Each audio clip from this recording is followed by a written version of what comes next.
जय हिंद everyone, welcome to Amrit insight institute. RS और सब इंस्पेक्टर के लिए जारी आरपीएससी द्वारा जो सिलेबस है उसमें पॉलिटी का जो सेक्शन है वो हम कवर करेंगे अपनी कुछ वीडियोस में और टॉपिक वाइज करेंगे। हर एक टॉपिक का एक वीडियो बनाएंगे ताकि कम समय में आप पूरा टॉपिक डिटेल में कवर कर सकें विद पीवाईक्यूज एंड टेस्ट। आज हम शुरू करते हैं इंडियन पॉलिटी का। सबसे पहला जो टॉपिक है, 3 सेक्शन में डिवाइडेड करते हैं हम इंडियन कॉन्स्टिट्यूशन को, टॉपिक को। तो उसका पहला जो पार्ट है कॉन्स्टिट्यूशनल डेवलपमेंट। कॉन्स्टिट्यूशनल डेवलपमेंट का जो पहला टॉपिक है वो है government of India acts, Bharat शासन अधिनियम 1919 और 1935। आज हम इस वीडियो में ये टॉपिक कवर करेंगे।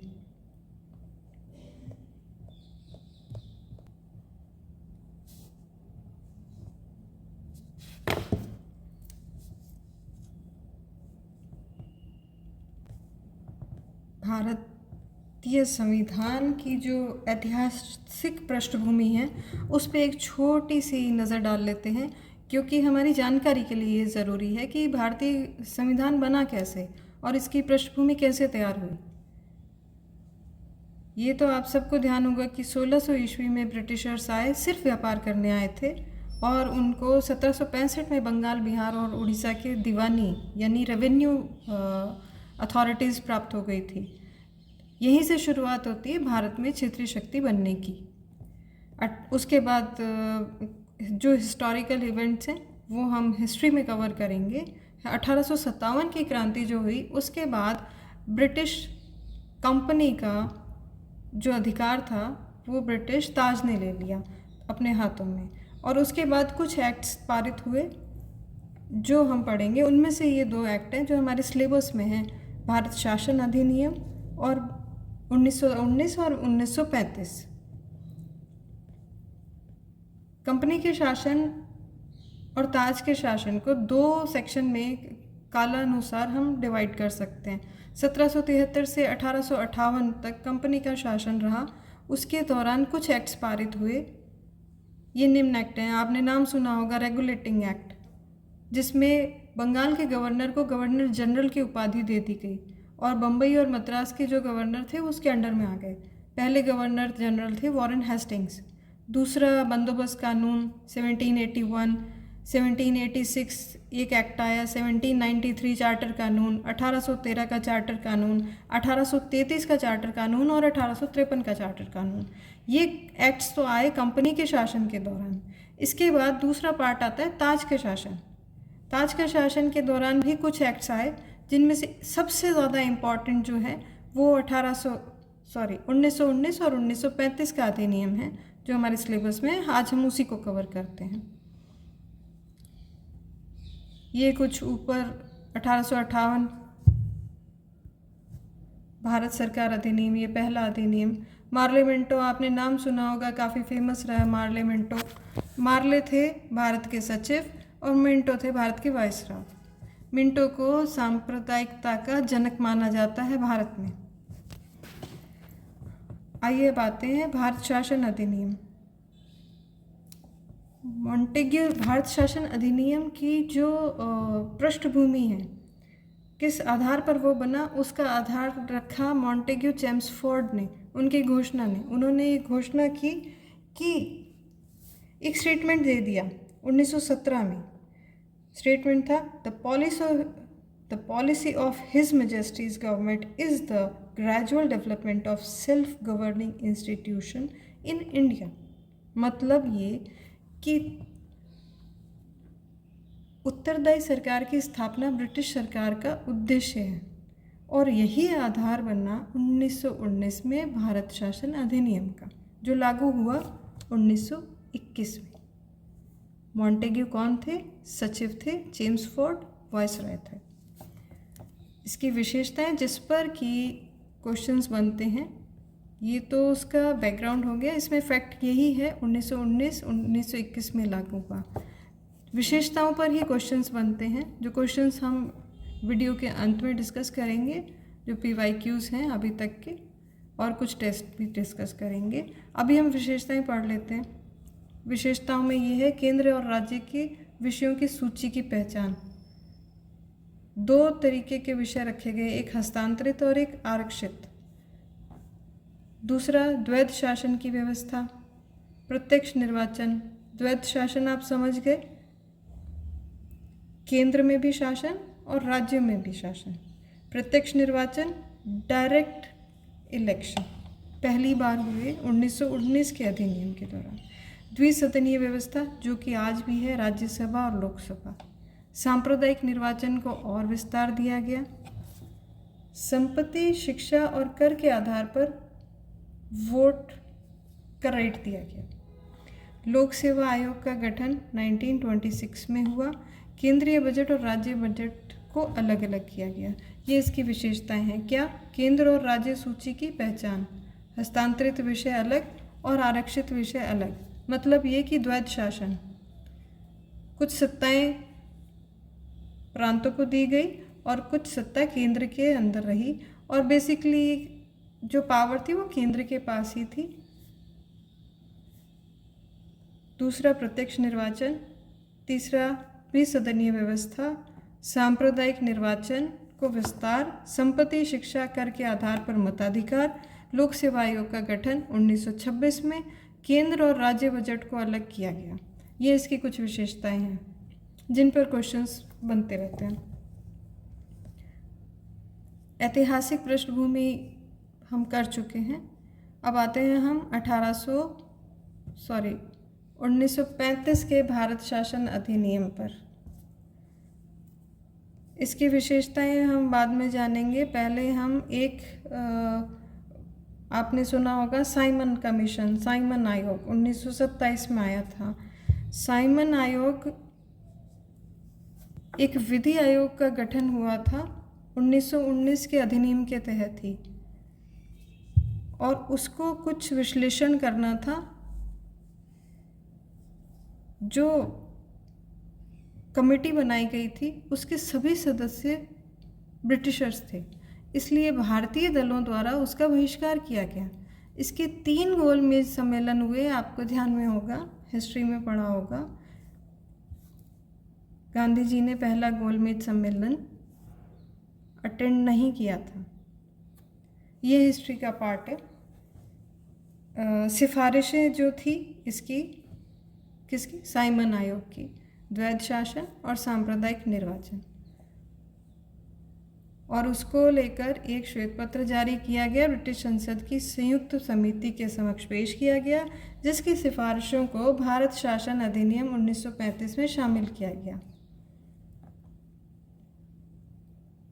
साइमन आयोग का इतनी ही जानकारी हमारे लिए काफ़ी है कि कब आया था, 1927 में आया था। 3 गोलमेज सम्मेलन हुए थे और पहला गांधी जी ने अटेंड नहीं किया था। इसकी सिफारिशें बेसिकली इम्पॉर्टेंट है कि द्वैध शासन और सांप्रदायिक निर्वाचन इसकी सिफारिशों में शामिल थे, और जो भी इसकी सिफारिशें थी वो भारत शासन अधिनियम में 1935 में शामिल की गई। सांप्रदायिक अवार्ड एक शब्द आता है जो अल्पसंख्यकों के प्रतिनिधित्व की योजना थी। मतलब धर्म और जाति के आधार पर निर्वाचन की व्यवस्था की गई। धर्म के आधार पर पहले से थी, अब जाति के आधार पर भी। जाति में दलितों को विस्तार दिया गया। यहीं पे गांधी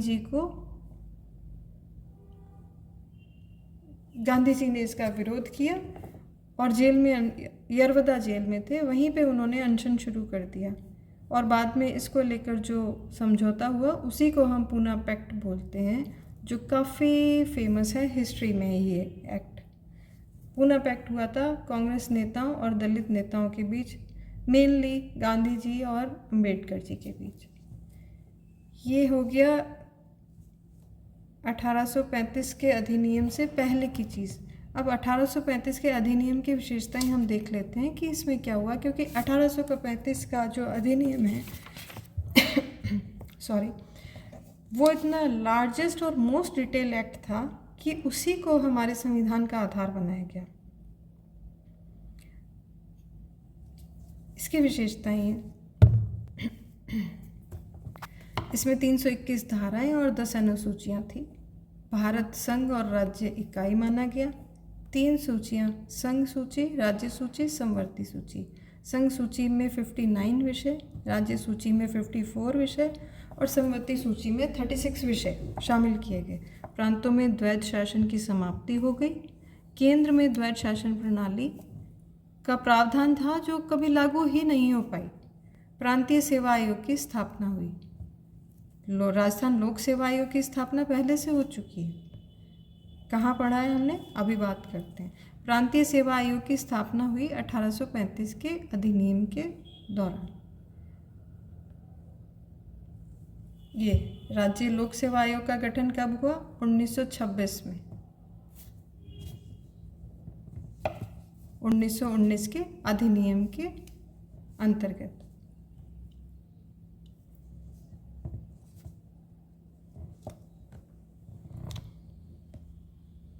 कुछ क्वेश्चंस कर लेते हैं हम जो इस टॉपिक से रिलेटेड हैं।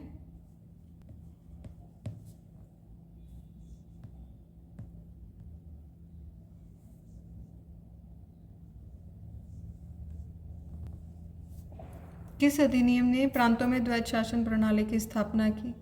प्रांतों में द्वैध शासन प्रणाली की स्थापना 1919, और ये पूरा इसकी डिटेल व्याख्या है। भारतीय विधान पालिका प्रथम बार द्विसदनीय बनाई गई 1919 के अधिनियम में। भारत शासन अधिनियम 1919 के अंतर्गत भारतीय विधायिका का अंतिम निर्वाचन किस वर्ष में आयोजित किया गया? 1945 में।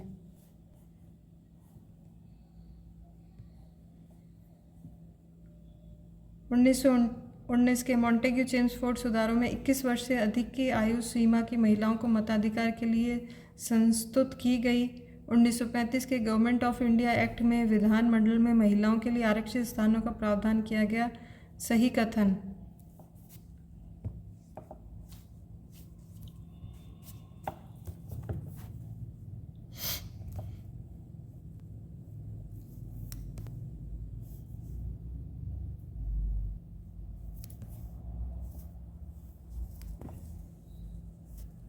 उपयुक्त में से कोई नहीं।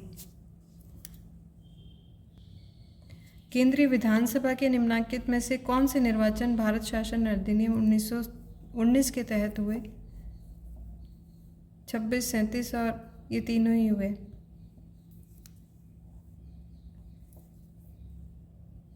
किस अधिनियम द्वारा 120 सदस्यों वाले चैम्बर ऑफ प्रिंसेस नरेंद्र मंडल की स्थापना? 1919। ये क्वेश्चंस आप प्रैक्टिस कर सकते हैं अपने आप। आपको कोई भी दिक्कत आ रही है कमेंट बॉक्स में आप कमेंट कर सकते हैं। ये क्वेश्चंस इसी टॉपिक से रिलेटेड हैं।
भारत सरकार अधिनियम 1935 में अंतर्निहित अनुदेश पत्र को 1950 में भारत के संविधान में किस रूप में समाविष्ट किया गया? भारत सरकार अधिनियम अंतर्निहित अनुदेश पत्र को संविधान की नीति निर्देशक के तत्व के रूप में समाविष्ट किया गया।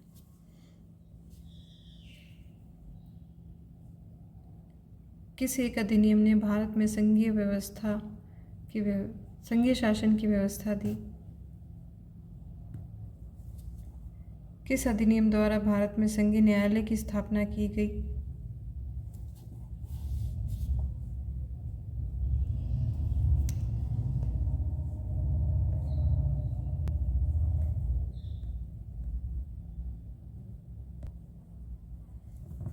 भारतीय संविधान सभा का गठन?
तो ये था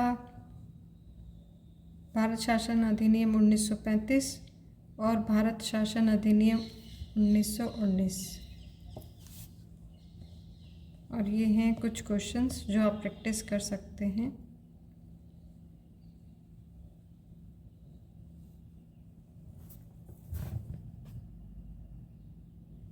हरिवंश राय जी की एक पोएम के साथ मैं इस वीडियो को कंक्लूड करूँगी। मंजिलें मिले ना मिले ये तो मुकद्दर की बात है, हम कोशिश ही ना करें ये तो गलत बात है। Have a good day everyone.